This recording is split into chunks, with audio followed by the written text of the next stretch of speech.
Sometimes the scariest stories don't involve ghosts or monsters. Sometimes they involve the earth itself, cold, unmoving, and unforgiving. John Edward Jones was a 26-year-old medical student, a father, and a husband. Born in 1983, he had a big, contagious laugh and a love for the outdoors. Growing up in a large, close-knit Mormon family in Utah, he spent many weekends exploring the canyons, cliffs, and especially caves that dotted the landscape. His father often took him and his siblings spelunking, teaching them how to squeeze through narrow passages, feel their way in complete darkness, and trust each other in tight, dangerous spaces. For John, caves were more than holes in the ground. They were childhood memories, tests of courage, and sacred places of adventure. It had been years since John had last gone caving. Life had changed. He was in medical school, living in Virginia, and raising a young daughter with his wife. But in November 2009, John flew back home to Utah for Thanksgiving. He wanted to reconnect with his roots and with his brother Josh. Together, they planned a small adventure, a trip to Nutty Putty Cave. Nutty Putty wasn't just any cave. Located about 55 miles south of Salt Lake City, it was known among local spelunkers for its narrow, winding passages. The cave was almost legendary for how tight its roots were and how easy it was to get lost or stuck. It had even been closed once before due to safety concerns, but it had recently reopened under new regulations. John and Josh had both explored it as teenagers. This time, it felt like coming full circle. On the evening of November 24, 2009, John, Josh, and a few friends set out with their gear: headlamps, ropes, maps. Spirits were high, the kind of nervous excitement that only comes before doing something a little reckless. As they approached the mouth of Nutty Putty Cave, the sun had already dipped below the horizon.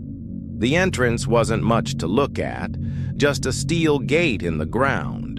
Cold air poured from the opening as if the earth itself was exhaling. John hesitated for a moment at the entrance, staring down into the black void. "It's darker than I remember," he joked, but his voice lacked its usual confidence. The group descended into the cave.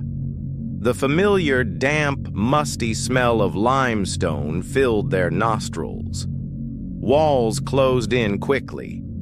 The first few chambers were wide enough for the group to walk upright, but it didn't take long before they were on hands and knees, crawling through tunnels no wider than their shoulders. John's breathing grew heavier as they moved deeper. It wasn't fear, not exactly. It was pressure. The weight of rock above them, the knowledge that there was no easy way out. At one point, he stopped, tilted his head back, and let a headlamp beam stretch down the long, narrow passage ahead. "You sure this is the right way?" he asked. Josh checked the map. "Yeah. If we want to get to the birth canal, we've got to pass through here." Nutty Putty was full of tight spots with ominous names. The birth canal, the Scout Eater, the maze. Each name came with a story. Each was a warning. John crawled forward. The tunnel grew smaller. He had to exhale just to squeeze through in some places. His chest scraped against the floor, his back against the ceiling. Every movement required precision, every breath measured. Eventually, John noticed a narrow passage that seemed to angle downward more sharply. It wasn't marked on the map, but something about it intrigued him. "I think this might be a shortcut," he said. Without waiting, he slid into the hole head first, arms stretched forward. The tunnel pinched tighter and tighter. He shifted his body to make himself thinner, exhaling to squeeze through the space. but something was wrong. The walls felt closer than they should have. His arms were now pinned. He tried to reverse to push back with his feet, but there was no give. Nothing moved. He was stuck. At first, John tried not to panic. He had gotten stuck before. You learn to breathe, to stay calm, to shift your hips and shoulders just right. "Josh," he called. His voice echoed dully off the stone. "Hey, I need some help here." Josh slid down the tunnel after him, but stopped when he saw how little space there was. John was deep, almost upside down, in a narrow vertical crevice no wider than a subway tunnel. He couldn't move, not forward, not back. And now, panic began to settle in. His chest was compressed. Each breath took effort. His legs were bent awkwardly above him, pushing blood toward his head. He could feel it building in his temples. Pressure, pounding, fear. Josh tried everything he could, grabbing his brother's ankles, trying to shift him, shouting instructions, but it was useless. The walls had claimed him. Nothing budged. It was like trying to lift concrete.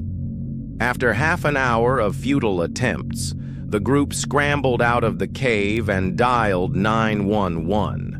What followed was one of the most complex cave rescue efforts in U.S. history.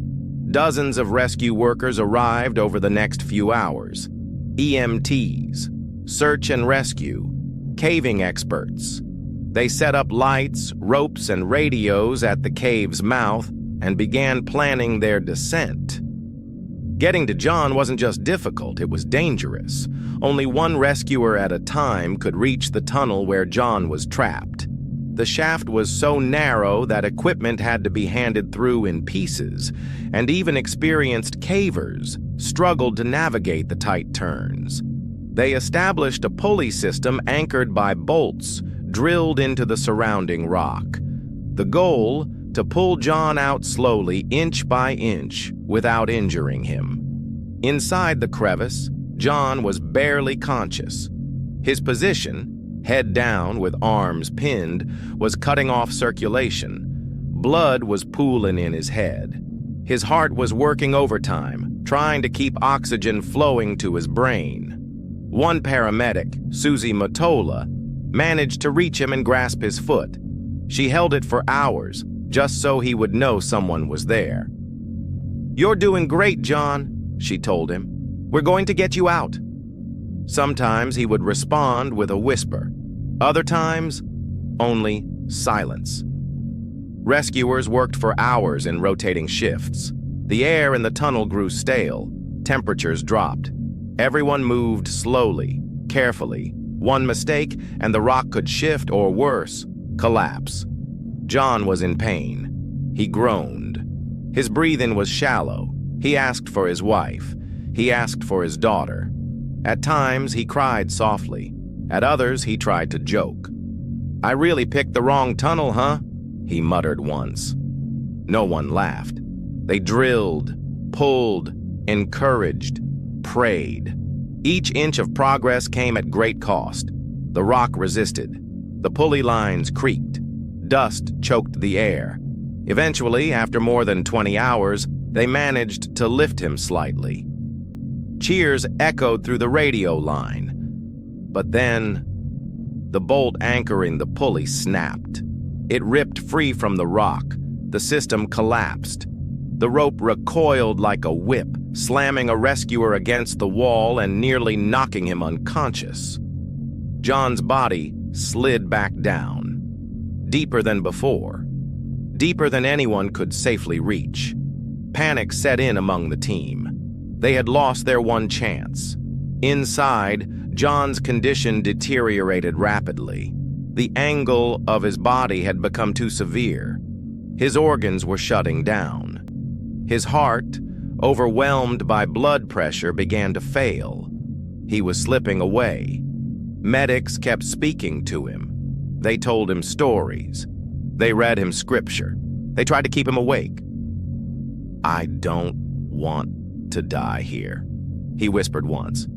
"You won't," they said. "We're with you." But in the end, it wasn't enough. After 27 hours underground, John Edward Jones fell silent. His pulse faded. His body, crushed under its own weight, gave out. The rescuers cried. Some refused to leave for hours. They had fought so hard for so long, but the cave had won. When the operation was finally called off, they made a terrible decision. His body could not be recovered. The shaft was too narrow. The risk of more deaths too great. They sealed the passage. Later, the entire cave was closed, permanently. A concrete plug was poured over the entrance. Nutty Putty Cave is now a grave, and John's body remains entombed deep in the Utah earth. And so, the story ends. Not with a scream, but with silence. A man who loved adventure met the most unforgiving corner of the world and became part of it forever. Today, Nutty Putty Cave stands as a warning. Not all places are meant to be explored. Not all paths lead back to the light.